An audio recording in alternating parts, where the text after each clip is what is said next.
Hello students. तो आज मैं आप लोगों को, जैसे कि आप लोगों में से कई बच्चे पूछ रहे हैं कि वेटेज के बारे में। जिन लोगों को बच्चों को जिन्होंने मैंने शुरू से पढ़ा है उनको सबको पता है कि वेटेज कौन से वाले चैप्टर का कितना है, ठीक है। लेकिन जिनको नहीं पता है, कुछ बच्चे सीईटी के भी हैं जो सोच रहे हैं कि ठीक है एक बार ट्रायल के लिए हम नीट दे लें। तो उनको जो नहीं पता है क्राइटेरिया, या जो बच्चे बाद में मुझसे जुड़े हैं उनको भी कोई आइडिया नहीं है वेटेज का। तो मैं अभी लास्ट टाइम पे जो भी आप कर रहे हैं प्रिपरेशन, देखो स्टार्टिंग मेन तो यही है कि शुरू से हमें मेहनत करनी होती है। लेकिन हाँ, सीईटी में भी बहुत सारे टॉपिक्स जो हैं वो नीट से कनेक्टेड हैं। तो इस हिसाब से जो भी आप लोगों के ये क्योरीज आई है, तो एक बार और मैं आप लोगों को वेटेज बता देती हूँ। 2 दिन का टाइम भी है हमारे पास, तो उसमें हम फास्ट रिवीजन आप लोग कर सकते हो, और वेटेज आप लोगों को हेल्प देगा कि किस तरह से आप इन 2 दिनों को यूज कर सकते हो अपने रिवीजन के लिए।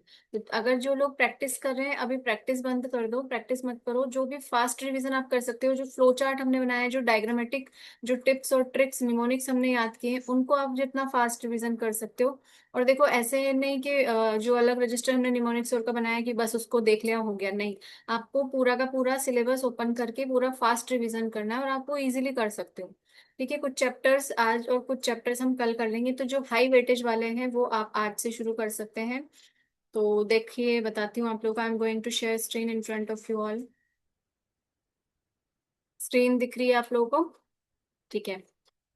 हाँ, ठीक है। तो अब इसमें हम लोग देखेंगे कि चैप्टर्स आपको नजर आ रहे हैं, वेटेज नजर आ रहा है। तो सबसे ज्यादा वेटेज किसका है? जैसा कि मैंने आप लोगों को पहले भी बताया है, मॉलिक्यूलर बेसिस ऑफ इनहेरिटेंस का, ठीक है। देन उसके बाद है प्रिंसिपल बेसिस ऑफ इनहेरिटेंस वाले का। उसके बाद इसके बाद एक और आता है, 13% का वेटेज है एनिमल किंगडम का, ठीक है। लेकिन वो जूलॉजी का पार्ट है, तो वो मैं उसमें जूलॉजी में बताऊंगी। अभी आप लोग ये याद रख लो, 14% इसका है, 10% इसका है। नेक्स्ट आप लोगों को तैयारी करनी है cell the unit of life और सेल साइकिल सेल डिवीजन, क्योंकि सेल के ऊपर इधर से भी ये थोड़ा शिफ्ट हो सकता है ये कई बार 9% ये इसका हो जाए, 5% इसका हो जाए, ठीक है। तो वैसे सेल साइकिल में से ज्यादा क्वेश्चन आते हैं, लेकिन फिर भी ये पूरा सेल ही आप लोग अच्छे से कर लीजिएगा। ये अच्छे से किया भी है हम लोगों ने, क्योंकि बेसिक था हमारा। देन उसके बाद एनाटॉमी ऑफ फ्लावरिंग प्लांट, ठीक है। एनाटॉमी के बाद मॉर्फोलॉजी जो भी है फ्लावरिंग प्लांट की, वो कर लेंगे। देन उसके बाद हम लोग देखेंगे प्लांट किंगडम। प्लांट किंगडम वाला जो है वो भी 7% का है, ठीक है। उसके बाद ये देखो, morphology, plant growth and development, तो ये वाला, और sexual reproduction in flowering plant, इनके देखो 6 6 6 6% के वेटेज हैं इनमें। तो सबसे पहले आप लोगों को क्या करना है, जो मेन मैं बता देती हूँ। 14% किसका है? अपना मोल बायो। तो मोल बायो आप लोगों को करनी है, जेनेटिक्स आप लोगों को करना है, देन आप लोगों को करना है सेल साइकिल सेल डिवीजन, ठीक है, वो वाला। देन प्लांट किंगडम कर लेना। प्लांट किंगडम के बाद plant morphology and plant anatomy, वो अच्छे से कर लेना। प्लांट ग्रोथ रेगुलेटर, ये प्लांट वाला पूरा आप अच्छे से आप कर लोगे तो इजीली आप लोगों को, क्योंकि इसमें शिफ्टिंग क्वेश्चंस आते हैं। जैसे मान लो ये 14%, ऐसा नहीं कि 14% एग्जैक्ट इसमें से आएगा। हो सकता है ये 13 इस तरह से हो जाए, या एक मान लो यहाँ पे जैसे 10 दिया हुआ है तो यहाँ इसको 11 11 कर सकते हैं, ठीक है। तो ऐसा हो जाता है, लेकिन जो ये तो एक आइडिया हमने आप लोगों को बता दिया कि ठीक है इस तरह से आइडियली जो क्वेश्चन पेपर बनता है वो ऐसे सेट होता है, ठीक है। तो इसका 14 का 15% भी हो सकता है। तो मोस्ट इंपोर्टेंट बात ये है कि जिसका वेटेज ज्यादा है हमको पहले उसको रिवाइज करना है अच्छे से। देन कम कम कम कम करके आप कम वाले वेटेज में आते जाओगे, एंड जो लास्ट वाला जो वेटेज है लिविंग वर्ल्ड को, तो बिल्कुल ही लास्ट में, क्योंकि 1% उसमें से कोई इतने खास क्वेश्चंस नहीं आते हैं।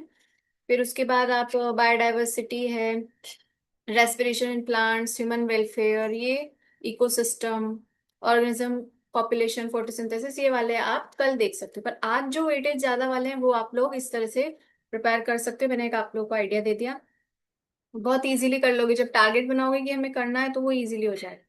नेक्स्ट हम लोग जूलॉजी की बात कर लेते हैं।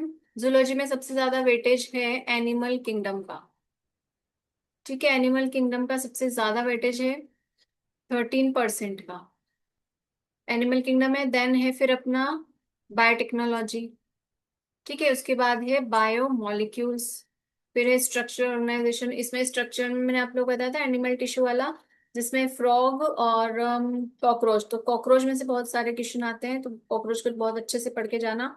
देन फिर आता है अपना बायोटेक्नोलॉजी एंड इट्स एप्लीकेशन, तो ये कर लेना। और ये वाला जो पार्ट है, न्यूरल कंट्रोल एंड कोऑर्डिनेशन और केमिकल कोऑर्डिनेशन, तो ये सबसे लास्ट में करना, क्योंकि इसका ज्यादा वेटेज नहीं है और चैप्टर बहुत बड़ा है। ठीक है, तो टाइम बचे तो कर लेना। उसके बाद कोशिश ये करना, जिन्होंने शुरू साल से पूरी आप लोगों ने मेहनत की है, वो लोग पूरा कोर्स रिवाइज करके जाओ, कोशिश ये करना। और उसके बाद आता है अपना ये देखो, जब ये वाले आपने कर लिए बायोमोलिक्यूल, सबसे पहले क्या करोगे, एनिमल किंगडम, बायोमोलिक्यूल, ये हो गया आपका। ठीक है, देन आप लोग एनिमल टिश्यू कर लेना, जिसमें कि कॉकरोच मेन है, कॉकरोच को बहुत अच्छे से करना है हमें। देन फिर आप लोग को करना है रिप्रोडक्टिव हेल्थ वाला। ठीक है, बायोटेक्नोलॉजी भी आप लोगों को देख लेना। बायोटेक्नोलॉजी पूरा ये एप्लीकेशन एंड प्रोसेसिंग, वो दोनों एक ही में मैंने आपको कंबाइन करवाया है, वो कर लेना। And human health and disease and human reproduction जरूर कर लेना। ठीक है, उसके बाद की कल के लिए जो टॉपिक्स रहेंगे वो आपके पास रहेंगे, लोकोमोशन मूवमेंट, वो इजी सा है, हम अच्छे से कर चुके हैं। इवोल्यूशन इजी है हमारे लिए, अच्छे से हमने किया है ये। देन ये आता है अपना एक्सक्रीशन वाला, and breathing exchange and gases. और उसके बाद सबसे लास्ट में करना है अपने को neural control and coordination and chemical control and coordination. ठीक है, तो ये हो गया आपका, मैंने आप लोगों को बता दिया किस तरह से आपको तैयारी करनी है, वेटेज क्या है, ये सारी चीजें हमारी डिस्कस हो गई। अब अगर जो भी है, आज वैसे बुद्ध पूर्णिमा है, तो बुद्ध पूर्णिमा की आप लोगों सभी को हार्दिक शुभकामनाएं और बधाई। Many many happy Buddha Purnima to all of you. तो जैसे बुद्ध ने किया था कि एक चीज पर फोकस करना, तो आप लोगों को क्या करना है, अपने जो एग्जाम 3 मई को होने वाला है, सिर्फ उस पे फोकस रखो, फालतू की सारी चीजें छोड़ दो, किसी चीज की टेंशन नहीं लेनी, क्या होगा क्या नहीं होगा, रिजल्ट कैसा रहेगा, रिजल्ट अच्छा ही रहेगा, क्योंकि हमने पूरे साल मेहनत की, अपने अपनी मेहनत पे खुद पे भरोसा रखो। ठीक है, तो अच्छे से हम लोगों ने निमोनिक्स और सब चीजें की हैं, हमको सब आता है, कॉन्फिडेंस रखो। और शांति से पहले पूरा का पूरा पेपर पढ़ो, क्वेश्चन को समझो कि वो बोल क्या रहा है। और जो मैंने ट्रिक जो आपके बताई है, मैंने सबसे जो इम्पोर्टेंट चीज होती है कि जो नहीं है आंसर, पहले उसको एलिमिनेट कर दो। तो एलिमिनेशन मेथड से जब आप लोग ट्राई करोगे, तो वो सही, आप सही रास्ते पर पहुंच जाओगे। क्योंकि अगर हमें ये पता हो लाइफ में कि क्या नहीं करना है, तो हम एंड में वहां तक पहुंच जाते हैं जो हमें करना है। क्लियर है? तो आप लोग टेंशन मत लो, पहले हमें उसे एलिमिनेट करना है, उस ऑप्शन को जो हो ही नहीं सकता किसी भी कीमत पे, जो हमें करना ही नहीं।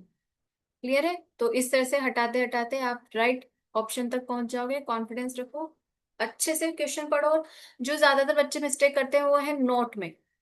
ठीक है, तो अगर कहीं नॉट, रॉन्ग, इनकरेक्ट और करेक्ट वर्ड है, वहां अपने माइंड को अवेयर कर दो। ठीक है, अवेयरनेस में आ जाओ, और एकदम माइंडफुलनेस से आपको पेपर करना है। ये बुद्ध पूर्णिमा है आज, मैं आप लोगों को एक मेरी तरफ से एक टिप है जो मैंने आप लोगों को दे दी। तो ठीक है, आप इस तरह से तैयारी करो, नॉट, करेक्ट, इनकरेक्ट, और क्या बोल सकते हैं, इन चीजों को जो हाईलाइट वाली होती है उनको याद रखना।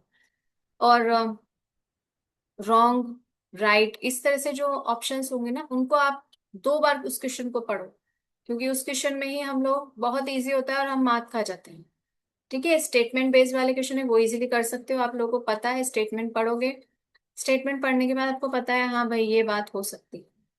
ठीक है, होगी तो ठीक है, नहीं होगी तो ठीक है, फॉल्स ट्रू वो आप इजीली टिक कर ही दोगे। तो एलिमिनेशन मेथड से करोगे, क्वेश्चन आराम से हो जाएगा।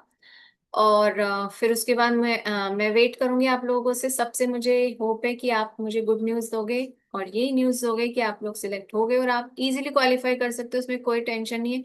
जब मैं आप पे भरोसा कर सकती हूँ, तो आप लोगों को आप पे भरोसा करना है। ठीक है, हमने अच्छे से पढ़ाई की है। All the best, best of luck, and God bless you all of you. अच्छे से प्रिपरेशन करो, ये 2 दिन पूरे अच्छे से शांति से खाओ पियो, अच्छे से पढ़ो, शांति रखो, रेस्ट भी प्रॉपर करना है, नींद पूरी करके जाना। अगर नींद में वहां पेपर करके आओगे, आता हुआ होगा तो भी रॉन्ग करके आओ, तो टेंशन नहीं लेना है। ओके, देन मिलते हैं फिर नेक्स्ट, जब आप लोगों का पेपर हो जाएगा तब हम लोग बात करेंगे। तब तक के लिए हैप्पी लर्निंग एंड एंजॉय।